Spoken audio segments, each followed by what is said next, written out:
في مدينة طنجة. شكون هي جميلة وكيفاش كانت حياتها؟ جميلة كانت عايشة واحد العيشة ديال الأميرات اللي كتحلم بها أي بنت. الفيلا والطوموبيل والخدامة وكل حاجة كانت كطلبها كتكون بين يديها بحال شي مصباح سحري. ولكن اليوم جميلة كتبات غير في الزنقة. شنو هو هاد السبب اللي خلاها توصل لهاد المرحلة؟ وشنو هو الغلط الوحيد اللي خلاها تخسر كل شيء؟ خليكم معايا لانه هاد القصه ديال جميله النهايه ديالها مؤثره بزاف. جميله كانت واحد السيده زوينه بزاف، طوله والقلده والزين. كانت واحد المراه عصريه، كانت انسانه مثقفه من عائله متوسطه، وكانت مزوجه بواحد السيد كان لاباس عليه وعنده واحد المنصب سميتو الحاج مصطفى. واخا كان الفرق بيناتهم بزاف ديال السن، ولكن هما كانوا كيبغيو بعضياتهم، وكانوا عندهم جوج وليدات كبار، ولكن كانوا كيقراو في الخارج. كانت عايشة في واحد المستوى ديال الطبقة الراقية، الفيلا والطوموبيل والخدامات كل شي كان موفر ليها، وكل شي كان حاسدها على هاد الزواج وهاد العيشة ديالها. واحد النهار جميلة خدات الطوموبيلة ديالها بلا ما تقولها للشيفور، كانت غادا تمشي تقضي شي غرض وترجع. وهداك النهار كانت واحد شوية ديال الشتا، وكانت شوية الطريق عامرة، وهنايا غادي تعمل واحد الحادثة في الطريق، غادي تصطدم مع واحد السيارة ديال واحد الولد.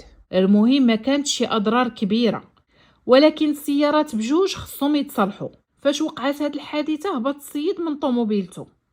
كان واحد الشاب باقي صغير، كان زوين الطولة تا هو والقلدة. وهنايا هبطت جميلة حتى هي، وبداو كيتفاهموا بيناتهم بلا صداع بلا مشاكل. واعتذرت منه حد الغلط كان ديالها، وطلبات منه باش هي اللي تكلف بالمصاريف ديال الاصلاحات. وهنا قالت لي الا كتعرف شي ميكانيكي نديو ليه الطوموبيلات يصيبهم لينا دابا. قال لي كنعرف واحد السيد، يلا نمشيو عنده. وداك الشي اللي داروا مشاو حطوا عنده طوموبيلاتهم. هنا فاش شاف الطوموبيلات قال لهم ما غاديش يتصايبوا اليوم، قال لهم اجيو عندي غدا وغادي نقول لكم اشنو كاين. المهم هنايا جميله بقات كتهضر شحال مع يوسف، بقاو كيهضروا بيناتهم. قالت ليه انا مزوجه بواحد السيد كبار مني وعندي منه جوج وليدات، وتزوجت باقه صغيره. هو قال لها انا مزوج وطلقت مراتي، ودابا انا سيليباتير، مازال كنقلب ليا على شي بنت الناس. وقال لها انا راني تاجر كبير، عندي بزاف ديال الشركات ديالي خدام في الفلاحه، عندي بزاف ديال الفيرمات في بزاف ديال المدن في المغرب. قال لها عندي فيرما في العرايش كندير فيها الفريز، وقال لها عندي فيرما في مولاي بوسلهام كندير فيها البنان، وعندي فيرما في بني ملال كندير الرمان. المهم هنايا عرفها اشنو كيدير في حياته، وبقاو شحال وما كيهضروا، وفي الاخر تبادلوا النوامر مع بعضياتهم. هي هذيك من بعد عيط ليهم هذاك الميكانيكي ومشاو عنده الغد لين. وهنايا خداو طوموبيلاتهم وقال ليها والله ما تخلصي شي حاجه، انا غنتكلف بجميع المصاريف. هنايا عطى الميكانيكي 4000 درهم. هي قالت لي حشومه، قال ليها لا انا اللي مسؤول عليهم. قال ليها حتى نتيا 4000 درهم ماشي شي حاجه، الله يا ودي. المهم هنايا خداو طوموبيلاتهم، ولكن العلاقه بدات كتطور بيناتهم. من بعد رجعوا كيتلاقاو، وهنايا غادي يديها تشوف واحد الفيرما، ومره كيجيب ليها شي صنادق ديال الفريز ديال الرمان ديال البنان. المهم بقاو هكا واحد المده طويله هما دايرين علاقه في الحرام، حتى لواحد النهار جميله غادي تقول ليوسف، قالت لي شوف خصك تعرف ضروري على راجلي، لا يمشي شي نهار ويحصلني ونمشي فيها. وهنايا غتقول لي الطريقه كيفاش تيتقرب لراجلها. وقالت ليه انا عندي واحد الخطه غنقولها ليك، حتى شي واحد ما غادي يعيق بك، راني غادي نديرك ولد خالتي. قال لها كيفاش، واش من نيتك؟ كيفاش ولد خالتك؟ علاش راجلك ما عارفش العائله ديالك كامله؟ قالت ليه لا، راجلي ما عارفش عائلتي كامله، وراه ما مسوقش ليها كاع واش كاينه ولا ما كايناش. المهم هنايا قالت لي غادي دير داكشي اللي غنقول لك، وانا عارفه انا اشنو كندير. المهم هنايا جميله واحد الصباح كانت جالسه كتفطر مع راجلها، وهي تقول لي عرفتي السيد اللي درت معاه هذاك النهار كسيده وقلت لك راه خلص عليا كل شيء؟ قال لي عرفتو مالو؟ قالت ليه البارح تلاقيت معاه غير بالصدفه، كان غادي هو وخالتي ربيعه. قال لها راجلها شكون هاد خالتك؟ قالت لي واحد خالتي هي ماشي شقيقة الوالدة ديالي، ولكن راه اختها غير من باها. قالت لي صدق هذاك السيد اللي درت معاه كسيدة، راه صدق ولد خالتي وانا ما كنتش عارفاه. ايوا قال لي الحاج، ايوا شوفي سبحان الله الدنيا شحال صغيرة. قالت لي جميلة ايوا خاصك تصوني عليه شي نهار ودير معاه الواجب ونعرضوا عليه، راه خص ضروري. قال لها الحاج ايوا مرحبا به والف مرحبا. وفعلا داكشي اللي دار. واحد النهار الحاج مصطفى صون عليه وبقى كيتشكر فيه، وقال لي ايوا انت من العائله سبحان الله وما عارفينكش، ايوا اجي مرحبا بك عندنا شي نهار. وهنا قال له يوسف ان شاء الله شي نهار غادي نجي انا والوالده نشوفكم. المهم عرضوا عليه واحد النهار وجا عندهم الفيلا ديالهم، وجايب معاه الفريز والبنان والخضره والرمان، يعني كاع دوك الفواكه اللي عنده في الفيرما جمعها وجابها معاه. وهنايا الحاج مصطفى سولو على الوالده ديالو، قال لي علاش ما جبتيهاش معاك. وهنايا غادي يقول لي يوسف هي ما بغاش تجي، شويه عيانه ولكن عندها واحد الموعد مع الطبيب، خاصها تمشي تدوز ضروري. مره اخرى ان شاء الله تجيبها معايا ونتغداو معاكم، ندوزو معاكم النهار كامل. وهنا غادي يقول ليهم النهار الفلاني غادي نديكم معايا الفيرما تشوفوها وتبدلوا شويه الجو. وفعلا هنايا واحد النهار جا عندهم الدار وداهم عنده الفيرما باش يشوفوها، بقى كيدورهم تما نهار كامل، هو كيوري ليهم في هذيك الغله اللي عنده، وكيقول للخدامه ديالو ديروا هادي حيدوا هادي. وهنايا غادي يقول الحاج حنا راه كنخسروا 10 المليون وكنربحوا 60 مليون. وهنايا غادي يقول الحاج خصك تجرب دير هاد المشروع ديال الفلاحه، راه مشروع ناجح وكيجيب بزاف ديال الفلوس، خاصك غير تدخل وتجرب والله ما تندم. هنايا غادي يقول لي الحاج ان شاء الله غادي نجربوا، علاش لا. فاش كانوا باغيين يمشيو عيط لواحد الخدام ديالو، قال لي صايب لي 2 صنادق ديال الفريز باش نعطيهم للحاج. هنا عطاهم الصندوق ومشاو في حالاتهم. هنايا علاقتهم غتبدا كتطور وغتبدا كطوال، ولاو كيمشيو عنده وكيجي عندهم، والحاج دارو صاحبه. حتى لواحد النهار يوسف غادي يجي عند الحاج، غادي يقترح عليه واحد الاقتراح. قال لي كاين واحد المشروع غادي نربحوا منه الملايين. قال لي راه كاينه واحد الفيرما مولاها باغي يبيعها غير ب100 مليون، وراه دخل معايا واحد السيد شريك، وحتى انت لا بغيتي تدخل معانا راه كلها ربح. انا قلت اللهم بنت خالتي ولا البراني. فاش تشاور الحاج مع مراته قالت لي غير دخل معاه، راه فلاح وعارف شنو كيدير. المهم هنايا الحاج غادي يتفق مع يوسف وغادي يدير فيه واحد الثقة عمياء، غادي يعطيه 50 مليون بلا ورقة بلا جوج. وقال ليه يوسف كون هاني الحاج، انا غنصيب لك الوراق فاش غادي نقاد كل شيء وغادي نعيط ليك. وهنايا غادي يقول جميلة حتى انتي خصك تدخلي معانا باش تولي تنتي شريكة وتنتي تكسبي شوية الفلوس، ولا بغيتيني نسجلك ونقيد لك سميتك. وهنايا جميلة غادي تقتنع وغتعطيه 8 ديال المليون. هنايا يوسف غادي يشد هادوك الفلوس وغادي يمشي وغادي يقطع عليهم الاتصال نهائيا.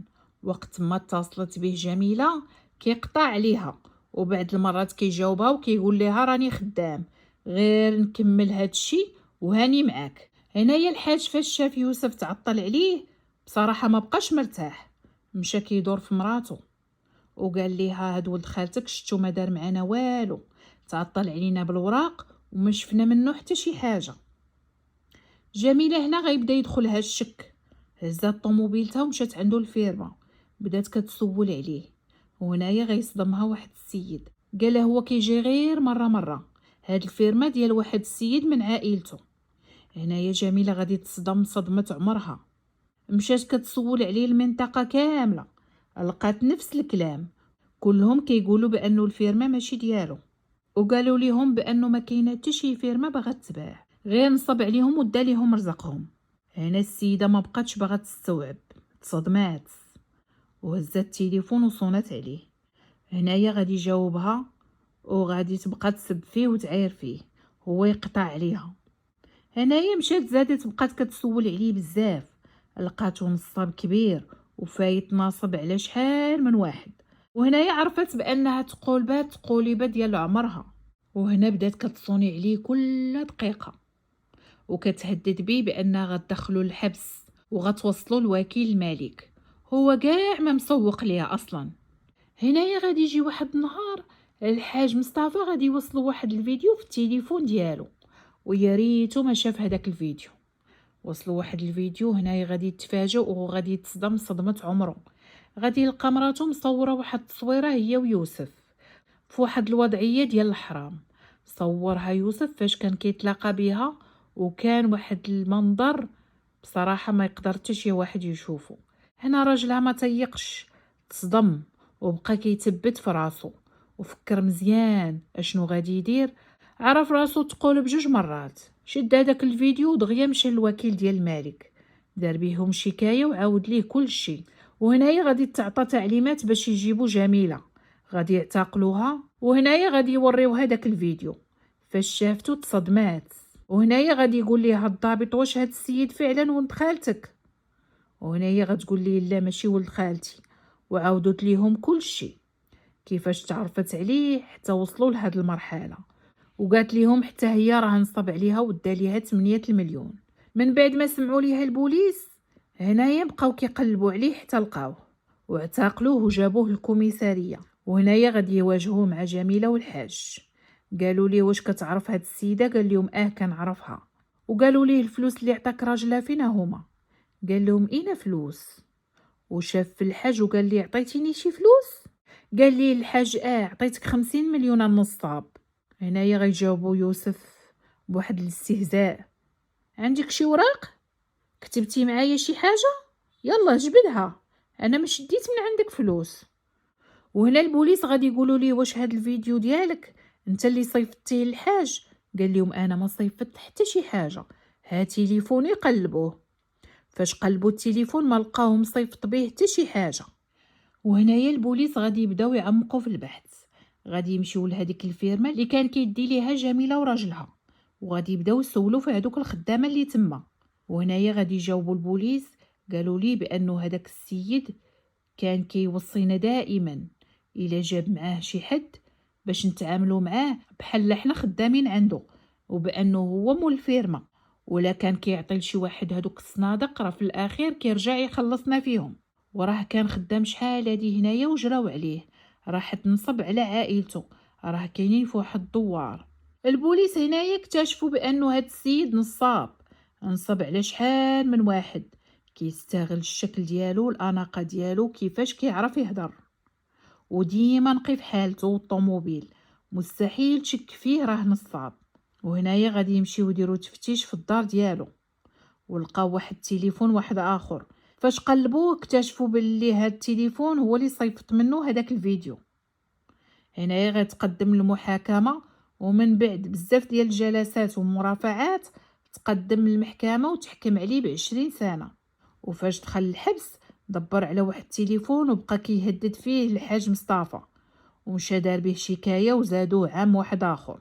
ولكن فاش جلس واحد المده في الحبس ولا زحاف ما بقاش كيقدر يمشي، ومازال في الحبس. وجميله هنايا تحكمات ب3 سنين ديال الفساد، وطلقها راجلها وتخلاو عليها عائلتها وولادها. وجاها واحد المرض نفسي ملي دوزات هذيك المده في الحبس، ولكن خرجات ما عندهاش العقل، ولات غير ضيعه في الزناقي، ولات حمقى، لابسه اللبس مقطع، شعرها مشعكيك، ما كتاكلش، يعني بحال هادوك اللي كيكونوا الله يستر مدمنين. ها نتوما شفتوا الشي اللي ما كيحمدوش الله فيه كيوصلوا. وراها مازال حمقى ليومنا هذا، من الفيلا والخدم للفقر والتشرد والشوهه. هذه هي قصتنا اليوم، وصلت للنهايه. كنتمنى تكون نالت اعجابكم. الا كيعجبكم هاد القصص اللي كنعاود، كنتمنى تعملوا لي اشتراك في القناه وتفعيل الجرس باش دائما يبقى يوصلكم كل جديد. نتلاقاو تاني مع فيديو جديد وقصه جديده. دمتم في رعايه الله وحفظه، والسلام عليكم.